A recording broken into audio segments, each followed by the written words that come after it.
Under GST லா யாரெல்லாம் மேண்டேட்ரியாக GST registration பண்ணணும்னு சொல்லிட்டு ஜிஎஸ்டி ப்ரொவிஷனில் சொல்லியிருக்காங்க.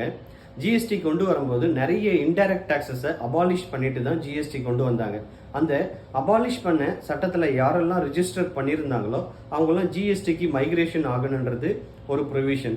அப்புறம் கேஷுவல் டீலர் சீசனல் பிஸ்னஸ் பண்ணுறவங்க ஜிஎஸ்டி எடுக்கணுன்றது rule.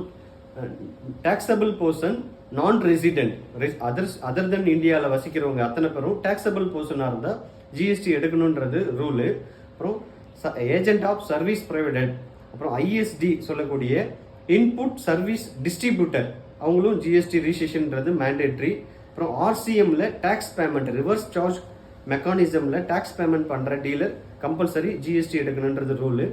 40 lakh threshold limit for trader and manufacturer யாரெல்லாம் ரீச் பண்ணுறாங்களோ அவங்களும்.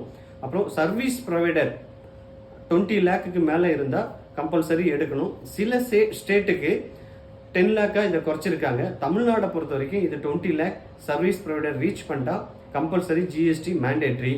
இ காமர்ஸ் ஆப்ரேட்டர் அவங்களுக்கும் ஜிஎஸ்டி மேண்டேட்ரி. அப்புறம் online data access and retrieval service ஏஜென்ட்டுக்கும் ஜிஎஸ்டி மேண்டேட்ரி.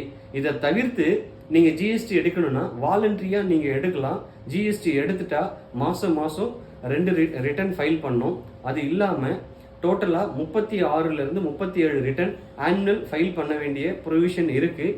எந்தெந்த ரிட்டர்ன் எந்தெந்த டீலருக்கு அப்ளிகபிள் ஆகுதோ அதெல்லாம் நீங்கள் ஆஸ் பர் ப்ரொவிஷன் உங்களுடைய ஸ்டாட்யூட்டரியை ப்ராப்பராக கம்ப்ளை பண்ணுங்கள். இல்லைன்னா ஃபியூச்சரில் நோட்டீஸ் வர்றதுக்கோ இல்லை டிமாண்ட் வர்றதுக்கோ நிறைய வாய்ப்பு இருக்குது.